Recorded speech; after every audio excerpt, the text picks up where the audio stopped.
ആ അമ്മായി വിളിച്ചിട്ടുണ്ടല്ലോ. ആ അമ്മായി പറയ്.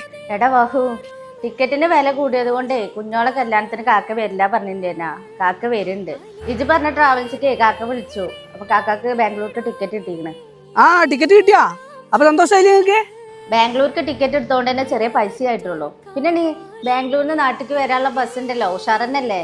അമ്മായി നിങ്ങൾ എന്തിനാ പേടിച്ചു? ബസ്സൊക്കെ കിട്ടിലും ബസ്സാണേ. അപ്പൊ തോണിസാ, ഇതാണ് നമ്മളെ പാക്കേജിന്റെ ബസ്. ഞാൻ കഴിഞ്ഞ 2 ദിവസം മുമ്പ് ഒരു വീഡിയോ ചെയ്തിരുന്നു. നമ്മളെ ദുബായിൽ ഇപ്പോൾ യുദ്ധം കാരണം നാട്ടിലേക്ക് വരാൻ നമ്മളെ കോഴിക്കോട്ടേക്കും കൊച്ചിയിലേക്കൊക്കെ ടിക്കറ്റിന് ഭയങ്കര റേറ്റ് ആണ്. അപ്പോൾ നമ്മളെ ട്രാവൽസ് നിങ്ങൾ ടിക്കറ്റ് എടുക്കുകയാണെന്നുണ്ടെങ്കിൽ നമ്മൾ പുതിയ പാക്കേജ് ഇട്ടിട്ടുണ്ട്. 12-ാം തീയതി ഷാർജയിൽ നിന്ന് ഡയറക്റ്റ് നമ്മളെ ബാംഗ്ലൂരിൽ നിന്ന് നമ്മളെ ബസ്സിൽ നിങ്ങളെ ബാംഗ്ലൂരിൽ നിന്ന് വരുന്ന വഴി വയനാട്, കോഴിക്കോട്, മലപ്പുറം, തൃശ്ശൂർ ഈ 4 ഡെസ്റ്റിനേഷനിൽ നിങ്ങളെ ഇറക്കി തരാന്ന് പറഞ്ഞിട്ട് നമ്മൾ പാക്കേജ് ഇട്ടിട്ടുണ്ടായിരുന്നു 12-ാം തീയതി.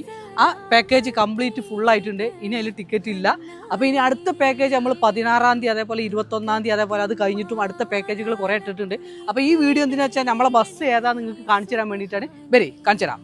അപ്പോൾ ഈ ഒരു ബസ്സിലാണ് ഞങ്ങൾ ബാംഗ്ലൂരിൽ നിന്ന് നിങ്ങളെ നാട്ടിലേക്ക് കൊണ്ടുവരാം. അപ്പോൾ ബസ്സിൻ്റെ സെറ്റപ്പ് നോക്കി. നിങ്ങൾ വിമാനത്തിൽ എങ്ങനെ ഇരിക്കണേ അതിനേക്കാളും കംഫർട്ടാണ്. 2 സീറ്റാണ് ഓരോ സൈഡിലും ഉണ്ടാവുക. അത് മാത്രമല്ല, ഇതിൽ നിങ്ങൾ കയറി ഇരുന്ന് കഴിഞ്ഞിട്ടുണ്ടെങ്കിൽ നിങ്ങൾക്ക് ഉറങ്ങണം എന്നുണ്ടെങ്കിൽ ഇതാ ഈ സാധനങ്ങൾ മടക്കിയിട്ട് സുന്ദരമായിട്ട് ഇങ്ങനെ ഉറങ്ങിയിട്ട് വരാം. എവിടുന്നേ? ബാംഗ്ലൂരിൽ നിന്ന് നിങ്ങളെ വീട്ടിലേക്ക്. നിങ്ങളെ വീട് എവിടെ? കോഴിക്കോടാണെങ്കിൽ കോഴിക്കോട് ഇറക്കി തരും, മലപ്പുറത്താണെങ്കിൽ മലപ്പുറത്ത് ഇറക്കി തരും, അതല്ല തൃശ്ശൂരാണെങ്കിൽ തൃശ്ശൂർ ഇറക്കി തരും. നമ്മൾ ബാംഗ്ലൂരിൽ നിന്ന് വണ്ടി എടുത്തു കഴിഞ്ഞിട്ടുണ്ടെങ്കിൽ തൃശ്ശൂരാണ് നമ്മൾ എൻഡ് ചെയ്യുക. അതിൻ്റെ ഇടയിൽ 3-4 സ്റ്റോപ്പ് ഉണ്ടാവും.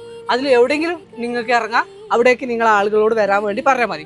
ബസ് കണ്ടാൽ നിങ്ങൾ ഒരു രക്ഷയില്ല. അടിപൊളി ബസ്സാണ്, കിടിലം ബസ്സാണ്. സീറ്റൊക്കെ നോക്കി, ഏതാ സീറ്റൊക്കെ ഒന്ന് കാണിച്ചു കൊടുത്താൽ അടിപൊളി സീറ്റ്. അതായത് നിങ്ങൾ ഫ്ലൈറ്റിൽ ഇരുന്ന് എങ്ങനെയാണോ വരുന്നത് അതിനേക്കാളും കംഫർട്ടായിട്ടുള്ള സീറ്റാണ് കംപ്ലീറ്റ്. പുതിയ ബസ്. ഈ സീറ്റ് കാണിച്ചു കൊടുക്കുക, നല്ല കെടുക്കണ് കറക്റ്റ് കാണാൻ പറ്റും. എടാ ഇതുകൊണ്ട് ഇരുന്നിട്ട് ഈ സ്വിച്ചാണ് അമർത്തിയിട്ടുണ്ടെങ്കിൽ ഇങ്ങനെ സുഖമായിട്ട് കെടുന്ന് വരാൻ നിങ്ങൾക്ക് നിങ്ങളെ കാര്യങ്ങൾ നോക്കാൻ ഞാൻ ഉണ്ടാവും. അതേപോലെ ഞാൻ ഇല്ലെങ്കിൽ നമ്മളെ ആൾക്കാരുണ്ടാവും. ഫുള്ള് സെറ്റാണ്. അതേപോലെ ബസ്സിൽ ചാർജർ കാര്യങ്ങളൊക്കെ ഉണ്ട്. ഫുൾ കംഫർട്ടാണ്. അപ്പം 12-ാം തീയതിക്കത്തെ ടിക്കറ്റ് ഫുൾ ആയിട്ടുണ്ട്. ഇനി 16-ാം തീയതി, 21-ാം തീയതി, പിന്നെ അത് കഴിഞ്ഞിട്ടുള്ള സമയങ്ങളിൽ. അപ്പോൾ അതിനെക്കുറിച്ച് കൂടുതൽ അറിയാൻ നമ്മുടെ ദുബായിലെ ഓഫീസിൽ നിങ്ങൾ വിളിക്കുക. ഫ്ലൈസ് ചെയ്യാൻ ആ ട്രാവൽസിൽ നിങ്ങൾ വിളിക്കുക. അവർ സെറ്റാക്കി തരും. ഓക്കെ. അപ്പോൾ ബസ്സിൻ്റെ കാര്യത്തിൽ നിങ്ങൾ ടെൻഷൻ അടിക്കണ്ട. ഈ AC ബസ്സിൽ കിടന്ന് നിങ്ങൾക്ക് നാട്ടിലെത്താം. നാട്ടിലേക്ക് വരാൻ ഉദ്ദേശിക്കുന്ന ആളുകൾ ടിക്കറ്റിൻ്റെ റേറ്റ് കണ്ട് ഞെട്ടണ്ട. ബാംഗ്ലൂർക്ക് പോരി. നിങ്ങൾ വിളിച്ചോളി. നമ്പറിൽ ദുബായിലുള്ള നമ്മളെ ഓഫീസിൽ വിളിച്ചോളി. Ticket confirm ആക്കിക്കോളി. യാത്ര എന്തായാലും നമുക്ക് അടിച്ച് പൊളിച്ച് വീട്ടിലെത്താം. ഓക്കെ. അപ്പോൾ ടാറ്റ, ബൈ.